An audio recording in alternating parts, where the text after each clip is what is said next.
नमस्कार साथियों, मैं कमल किशोर कठेरिया असली भारत संवाद से। साथियों, दिल्ली की तीसरी महिला मुख्यमंत्री के रूप में कल 23 सितंबर के दिन आम आदमी पार्टी की वरिष्ठ नेता आतिशी ने अपना पदभार संभाला। शपथ तो वो ले चुकी थी, कल मुख्यमंत्री ऑफिस में जाकर उन्होंने बाकायदा अपना कार्यभार संभाला। लेकिन उनका जो पहला फोटो आया वो आश्चर्यचकित करने वाला था। वो मुख्यमंत्री कुर्सी के रूप पर बैठी हुई है, मुख्यमंत्री के रूप में, और बगल में एक खाली कुर्सी भी दिख रही है। समझ में नहीं आया ये खाली कुर्सी क्यों बगल में रखी हुई दिख रही है। तब बाद में पता चला कि ये कुर्सी पूर्व सीएम अरविंद केजरीवाल की है, जिस पर वो मुख्यमंत्री के रूप में बैठते थे। और आतिशी ने कहा कि ये इस कुर्सी पर चूंकि सिर्फ अरविंद केजरीवाल का हक है, इसलिए जब तक वो जनता द्वारा चुनकर फिर से वापस नहीं आते हैं और कुर्सी पर नहीं बैठते हैं, तब तक वो कुर्सी ऐसे ही खाली रहेगी, वो उस कुर्सी पर नहीं बैठेंगी। मुझे बड़ा अजीब लगा। मेरे दिमाग में आया कि कहीं आतिशी वही कहानी तो नहीं दोहरा रही है, इनके दिमाग में राम और भरत वाला मामला तो नहीं है।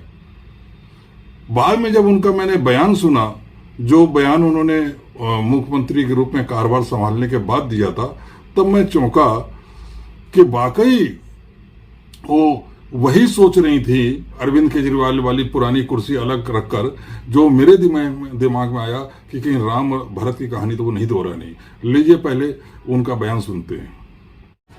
भरत जी ने 14 साल तक भगवान श्री राम की खड़ाऊ रखकर अयोध्या का शासन संभाला। उसी तरह से आने वाले 4 महीने के लिए मैं दिल्ली सरकार चलाऊंगी। तो इस प्रकार आतिशी कह रही हैं कि आज मैंने दिल्ली के मुख्यमंत्री की जिम्मेदारी संभाली है। वो कह रही हैं कि आज मेरे मन में वो ही व्यथा है जो भरत के मन में थी जब उनके बड़े भाई भगवान श्री राम 14 वर्ष के वनवास पर गए थे और भरत को अयोध्या का शासन संभालना था। जैसे भरत ने 14 साल भगवान श्री राम की खड़ाऊ रखकर अयोध्या का शासन संभाला, वैसे ही मैं 4 महीने दिल्ली की सरकार चलाऊंगी। ये आतिशी कह रही हैं। समझ में नहीं आया, ये लोकतंत्र है या राजतंत्र है? क्या ये भूल गई है कि राम और भरत की कहानी वो राजतंत्र के समय की थी? वो राजतंत्र था।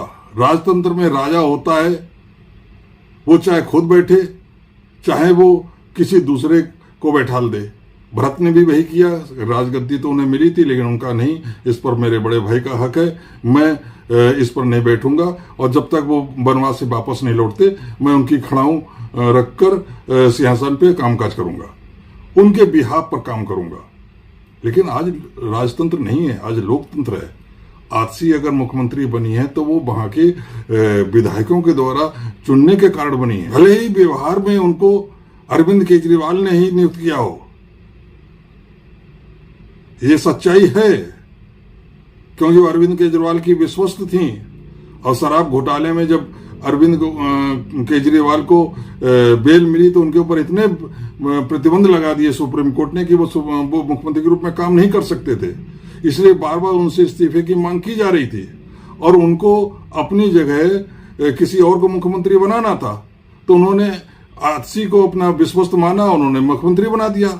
लेकिन अगर कानून के नजरिए से देखा जाए, संविधान के नजरिए से देखा जाए, तो वो मुख्यमंत्री इसलिए बनी है क्योंकि आम आदमी पार्टी के चुने हुए विधायकों ने उन पर विश्वास व्यक्त किया है। तो वो पूरी तरीके से उनकी हैसियत वही मुख्यमंत्री के रूप में वही हैसियत है जो अरविंद केजरीवाल की कुछ दिन पहले मुख्यमंत्री के रूप में थी। लेकिन उन्होंने जो बयान दिया, जो काम किया, कि जैसे भरत ने 14 साल खड़ाऊ रखकर सिंहासन पे खड़ाऊ रखकर काम किया, वैसे मैं 4 महीने काम करूंगी। तो ये तो एक तरीके से लोकतंत्र का मजाक है, भारतीय संविधान का मजाक है। और जिस जनता ने उनको चुना है उसके प्रति उनकी कोई जिम्मेदारी नहीं है, क्योंकि नई मुख्यमंत्री आतिशी ने पहले ही बयान में ये भी साफ कर दिया है कि वो किसकी सेवा करेंगी। उन्होंने ये नहीं कहा कि वो जनता की सेवा करेंगी, उन्होंने कहा है कि दिल्ली का सिर्फ एक ही सीएम है, उसका नाम है अरविंद केजरीवाल।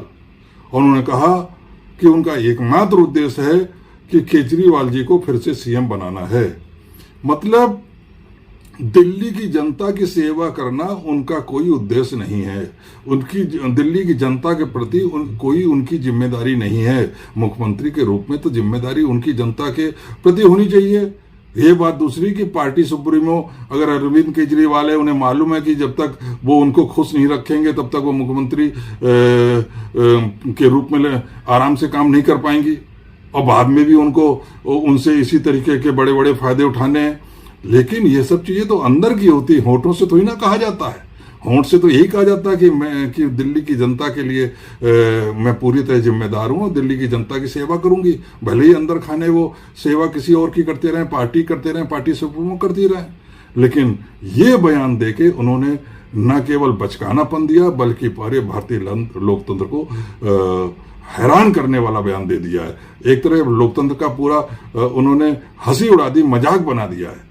बारिश का मौसम है, इस समय सड़कों पर जलभराव है, प्रदूषण बेकाबू हो रहा है, पानी का संकट चारों ओर फैला हुआ है। तमाम तरह की दिल्ली की जनता के सामने समस्याएं हैं जो कि अरविंद केजरीवाल के जेल में रहने के कारण जिनका निदान नहीं हो पा रहा था। भले ही आतिशी खुद उनको उन सारी चीजों को देख रही थी, तो आतिशी को चाहिए था कि इन मुद्दों पर अपना एजेंडा फिक्स करती हैं और कहती है कि अब मुझे इन मुद्दों पर काम करना है और जनता बेफिक्र रहे। वो उनको वो सब करके दिखाएंगी जो उनको आम आदमी पार्टी से उम्मीद थी उसको सत्ता में लाते समय। भले ही मुख्यमंत्री की कुर्सी पर वो बैठी हैं, लेकिन वो ये मान के चलें कि अरविंद केजरीवाल जी का आशीर्वाद उनके साथ है, उनका संरक्षण उनके साथ है, और इसलिए वो सब उम्मीदें, जनता की उम्मीदें पूरी करेंगी जो उन्होंने अरविंद केजरीवाल से पूरी करी थी। तो ये तो एक अच्छा लगता और होना भी यही चाहिए था। उन्हें एक मौका मिला है 4 महीने मुख्यमंत्री के रूप में काम करने का। एक 4 महीने में बढ़िया काम करके एक मिसाल पैदा करती, जिससे कि आने वाले समय में उनको उनके कार्यकाल को 4 महीने के कार्यकाल को भी याद किया जाता कि हाँ 4 महीने का ही भले ही कार्यकाल मिला हो आतिशी को, लेकिन एक मुख्यमंत्री के रूप में उन्होंने बेहतरीन काम किया। लेकिन उन्होंने तो चाटुकारिता की सारी सीमाएं पार कर दी।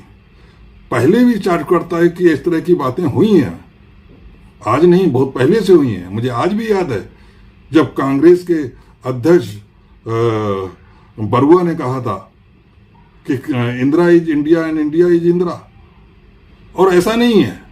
ये चापलूसी कांग्रेस में भी है, भारतीय जनता पार्टी में भी है।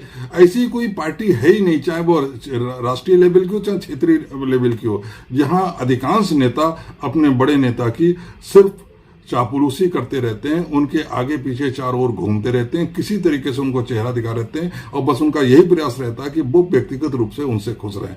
पार्टी की विचारधारा से उन्हें कोई मतलब नहीं होता है। यदि बड़ा नेता है तो उम्मीद करता है कि वो खुश रहेंगे तो उनको विधानसभा का टिकट मिल जाएगा, लोकसभा का टिकट मिल जाएगा, या कोई और पद मिल जाएगा। छोटा नेता होता तो उसी हिसाब से उसकी उम्मीद उस बड़े नेता से थोड़ी कम हो जाती है। लेकिन स्वार्थ के लिए वो हमेशा चापलूसी में ही लगे रहते हैं। पार्टी की विचारधारा से उनका कोई मतलब नहीं होता। इसीलिए जब चापलूसी करने के बाद भी उनको अपने नेता से कुछ नहीं मिलता है तो वो पार्टी बदल देते हैं।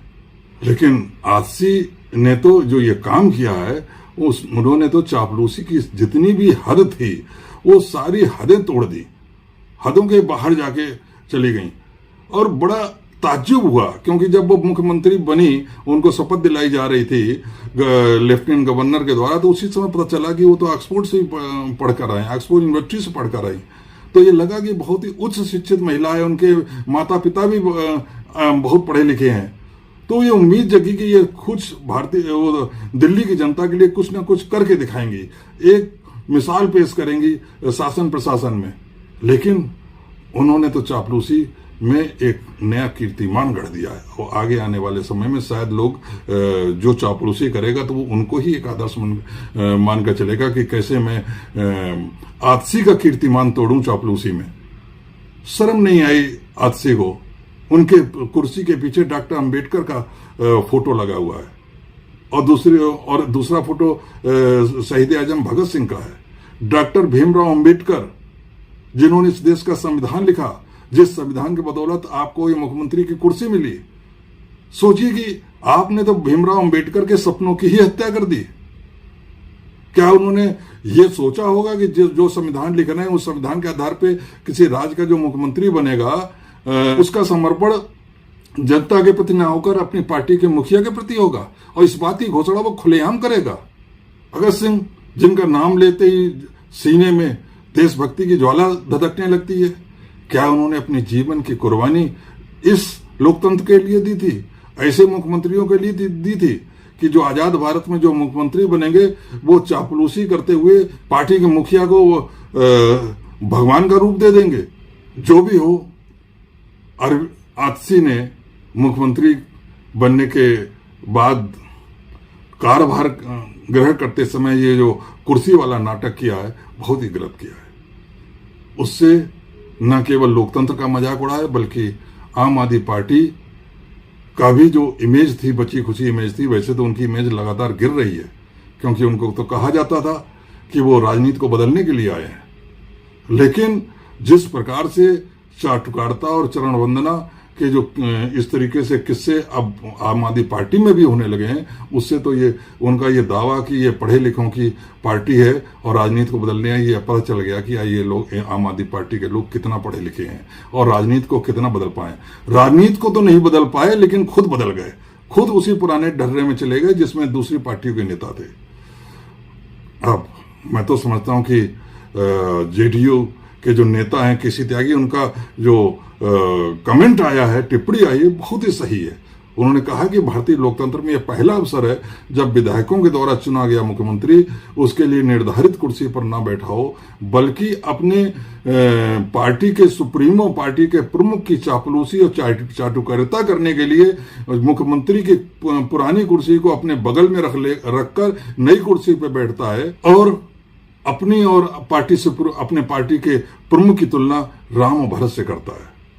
शर्मनाक, शर्मनाक, बेहद शर्मनाक। अब तो एक ही कमी रह गई है आतिशी जी से, आपसे। जब आपने अपने को भरत मान लिया है और केजरीवाल को राम मान लिया है, तो भरत ने तो राम की खड़ाऊ रखी थी, तो आप उस कुर्सी पे अरविंद केजरीवाल की चप्पल रख दीजिए, जूते रख दीजिए और चलाइए इसी प्रकार से। जय संविधान।